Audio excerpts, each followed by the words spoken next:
7th week of our series, Finding Yourself in Transition, by Robert Brummett. Week 7, Entering into the Promised Land. Woohoo! The Promised Land in the Hebrew Bible is a geographical area that God promised to Abraham and his descendants. But being New Thought and in unity, we like to look at things metaphysically or beyond the physical. So we look at it as the Promised Land being the recognition of God's substance. Recognition of God's substance in our lives. So we can be in the Promised Land at any time we decide to make that connection to God's substance. What does Promised Land look like to you? Anybody have a feeling of what it feels like, the Promised Land, or what it might look like, or how you would decide that you're there? Beautiful nature. Beautiful nature. Ooh. Contentment. Contentment. Love that. Anybody else? New RV. A new RV.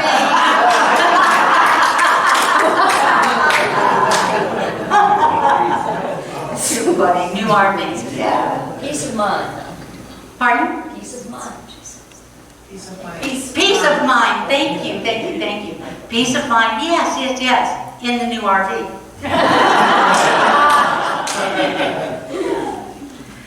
Charles Fillmore wrote, "When there wells up in a man or a woman," I put that in there, "a great desire to be free from the bondage of ignorance and ego, their journey to the Promised Land begins."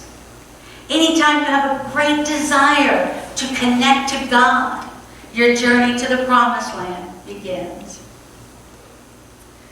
I want to go back to the story in the Hebrew Bible of Moses and the Israelites when they come out of 400 years of slavery. They walked across the Red Sea. They watched the Egyptian army drown.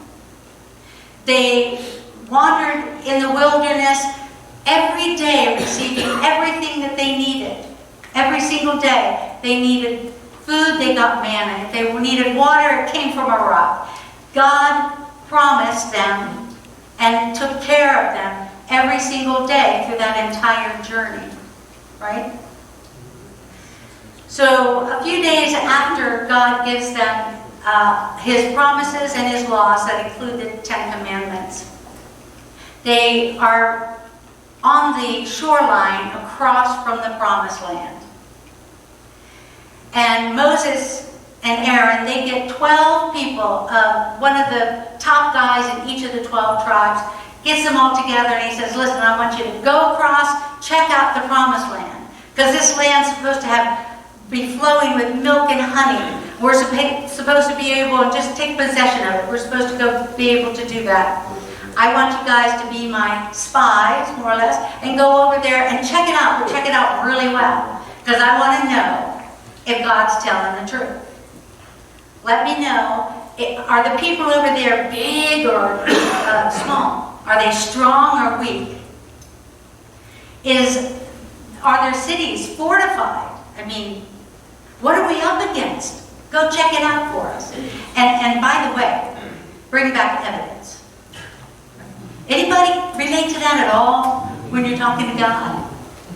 You know, an awful lot of the time, we like to trust God about the time everything looks like we think it should. Prior to that, maybe not so much. Maybe we get a little bit scared. But they go, and they come back 40 days later, and they did bring evidence. 12 of them. 2 of them came back, Caleb and Joshua, came back and said, you know, they trusted God's promise. So they said, yes, here's the fruit that proves that there's milk and honey. It's a great place. They brought grapes from the valley. And here's the evidence. We need to go right now and take possession of this land. God has promised us this and He's told us the truth. Let's go do it. Right now. We have within us what we need to do that. The other 10 went, yeah, I don't think so. Their cities are fortified. Those people are strong and they're huge. They're giants. Giants. And we look like little itty bitty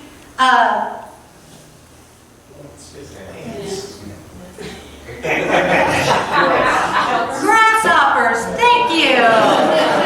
Wow, that went.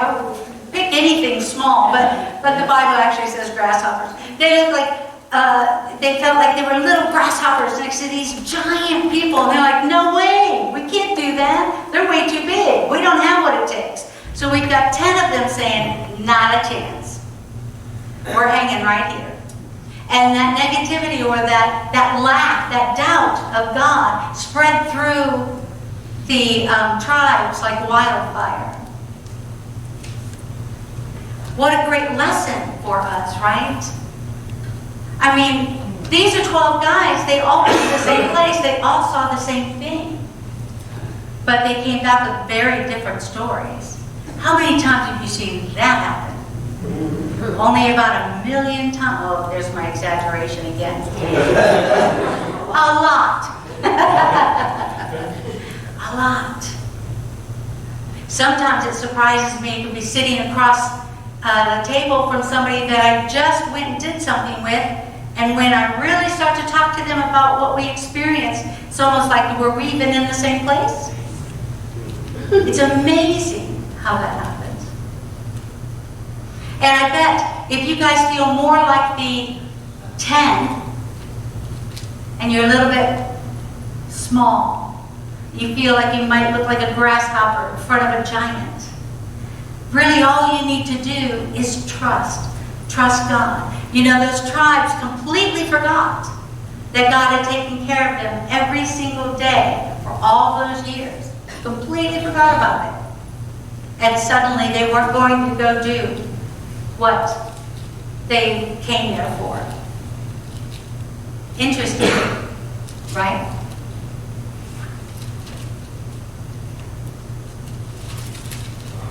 So what is the evidence of God's substance in your life? Family, yes. Love, thank you. Love, family, education, a home, a job, health. I know each and every one of us are very, very blessed with many things in our lives. Lots of God's substance. We have a lot of proof of God in our lives, don't we? You know, I was doing a little bit of complaining to my prayer partner. You know, before we do our prayers, we get settled. Is there anything heavy on your heart today? And if there is, we release it by saying it out loud, letting it go. And so I was doing a little bit releasing and complaining about something. Who even knows? But I know when I started my prayers, what I said was, thank you, God, for the high bottom problems in my life today. For the truly high bottom problems I have in my life today. Now I know that many of you have suffered great loss, as have I. But on a day-to-day basis, we are so blessed. So why would we ever doubt God's substance in our lives? Why would we ever think that we shouldn't cross over into the promised land? You know, I'm an action junkie. I've told you that before, which means I usually think or feel is more like it. I usually feel like I need to hang out back here and fix everything before I can take a step forward. And learning to breathe through that need to act and just sit still is my work to do. I know some people have it the other direction, some are right in the middle, but my work to do is to learn to be still and know that I am God. Anyway.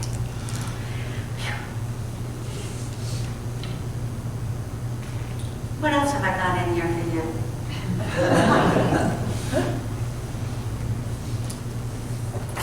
You know, Brummett in his book talks about the trust in God that it takes to be in the promised land. The trust is a radical trust, he calls it. And on page 150, he explains it beautifully. So I wanted to share that with you. To do this requires one to have a radical trust in God at work in his or her life. I love that, radical. As we embrace this trust, we find that the very force that shook our world and caused it to collapse around us, the force that we at first resisted, then gradually accepted and now align with, was the very force that brought us home to our true selves. We are reminded of the man who said, I prayed to God when the foundations of my life were being shaken, only to find that it was God that was shaking them. So we begin to trust the shakings, and we no longer resist the force that crumbles the structure of our lives. What we once called a tragedy, we now see as an opportunity for greater freedom, wisdom, and power. Not to be feared, but to actually be welcomed. Wow.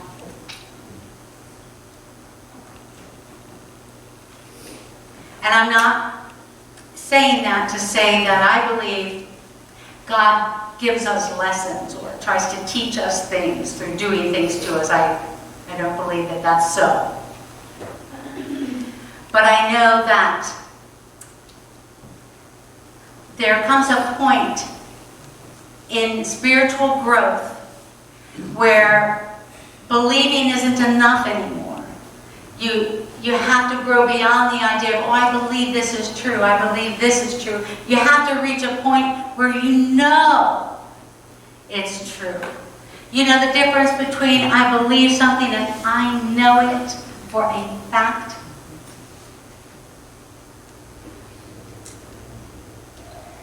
You don't ever have to think about it anymore when you know it for a fact. It's just an actual, natural thing.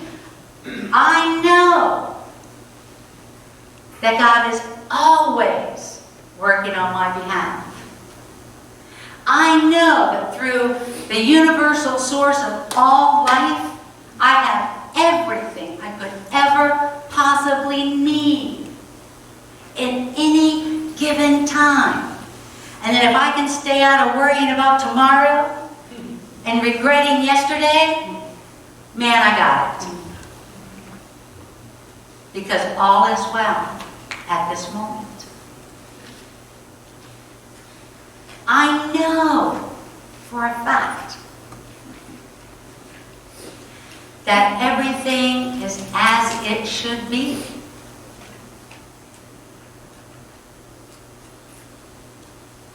These aren't things that I believe anymore, they're things that I know.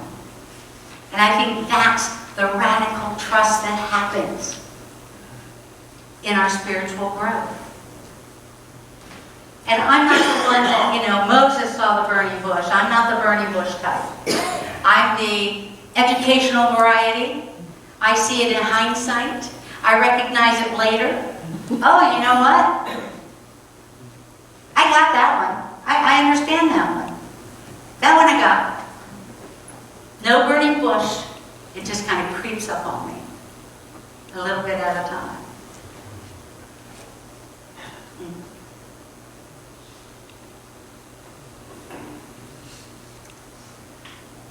On page 417 of the big book of Alcoholics Anonymous, Bill Wilson writes the coolest thing.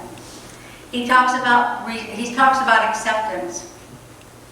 Oh, before I do that, I have a surprise. Wait a minute. Hang on just a second. You guys all have yours. The people at the end, you see these little green bags? Reach in, take 2 of them and pass it down. Take 2 of what's in there, hold them in your hand and pass them down.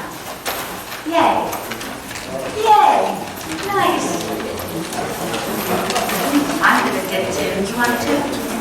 And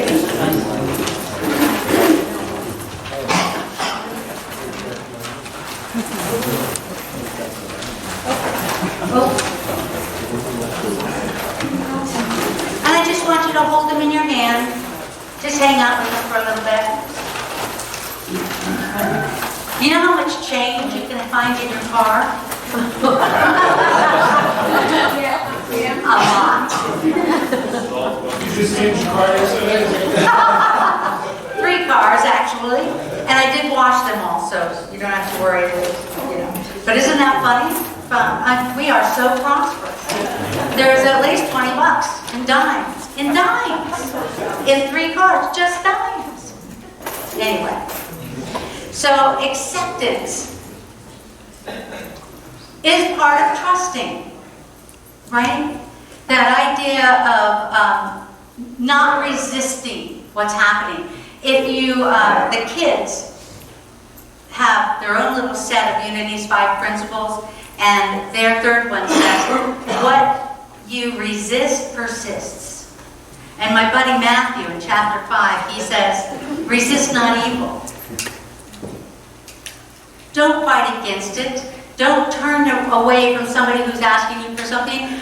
By the way, give them more than what they're asking for. Resist not evil. Gandhi freed an entire country with passive resistance. Not one shot was fired. Right? Acceptance is magic. If I told you this story before, I apologize, but I'm going to tell it again. I had gotten this great corporate job, and I was the controller. And I was in my, I don't know, early 30s, late 20s, and I was some kind of hot something, right? Whole bag of chips and whatever. And something came up, and all of the bosses were gone. They'd gone off to do something. Something came up that needed to be done, I thought, right away. And I thought, awesome, I can do this. And I can do this all on my own. And man, I did. I got people busy. We got working. We got it done. We got things folded and mailed and da-da-da-da-da-da-da. When those bosses came back, they called me in the office, and I'm thinking, yes, I'm going to get an award. They're going to give me the company.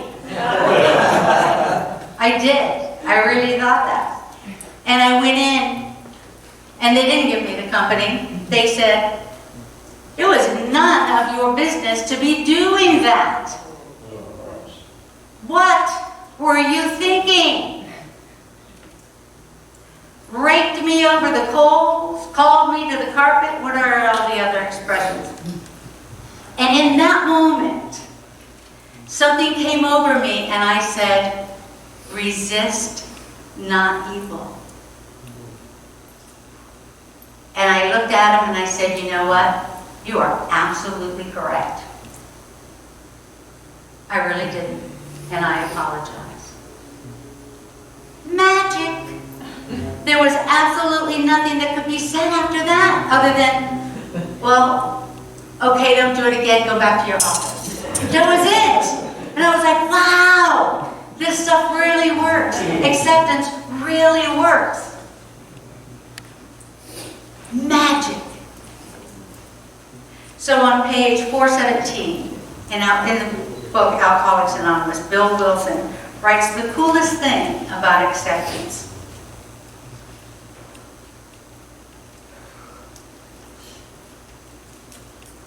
Acceptance is the answer to all my problems. When I am disturbed, it's because I find some person, place, thing, or situation, some fact of my life, unacceptable to me. And I can find no serenity until I accept that person, place, thing, or situation as being exactly the way it is supposed to be. Nothing, absolutely nothing, happens in God's world by mistake. Unless I accept life completely on life's terms, I cannot be happy. I need to concentrate not so much on what needs to be changed in the world as on what needs to be changed in me and in my attitudes. Acceptance. Acceptance is a major paradigm shift. How often do you feel like you've got to win? You've got to be right. No, what you're saying is wrong. They told me it had to be done right away. I was only doing what they said. I was saving you guys' backs. That would have been my natural reaction. Heck, before I'd ask for help, I'd break a copier before I'd help somebody, or ask somebody to teach me how to do it, right? I was always in fear. But that day I decided to release it and not argue against it. And I learned one of the greatest lessons about trusting in God and trusting the process and letting things happen the way that they're supposed to in my life. It changed my life dramatically that day. Talk about a major paradigm shift. So I want you to take what you took out of bag and hold it in your hand.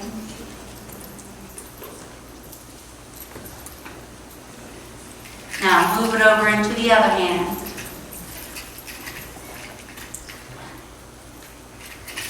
What you just experienced was a paradigm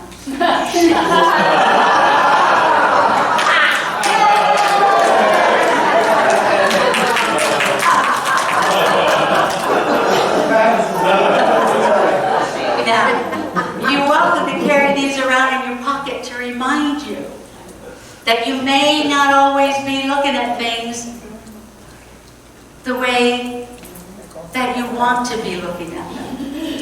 Anytime that you feel judgment, anger, resentment, fear, really good chance that you need to either feel these dimes or think about them and think about shifting the paradigm from one hand to the other. Maybe there is another way of looking at it. Keep these with you. Enter your promised land, your daily walk with God, and watch how God blesses your life. Let's close in prayer. Namaskar. I salute the divinity in myself. I am strong and able. I can do all that I need to do this day. My mind is alert, my body vital and healthy, and my way will be strewn with golden opportunities. No matter what this day will bring me, there is that in me that is great enough to meet it, overcome it, and be blessed by it. Namaskar.